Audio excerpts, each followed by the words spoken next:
What's up mga ka-Shepi? At ito, nagulantang ang lahat sa mundo ng social media at hip-hop community. Innocent One, legit ba talaga na mayapa na? So makabilang buhay na. Ito yung post ninyo, Virus. Kani-kanina lamang. At ang ibang mga rap artists na underground, especially ang 187 Mobsters.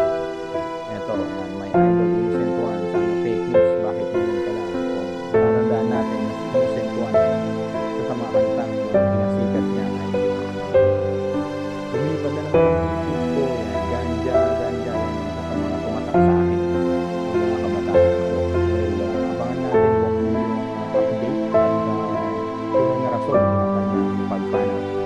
At mag-update ako at mag-upload ng review regarding dito. Rest in peace, Innocent One, yo. At sana masaya na nakikiramay tayo sa buong pamilya, kaibigan at mayapa na Innocent One. So hanggang dito na lang muna, update tayo mga men.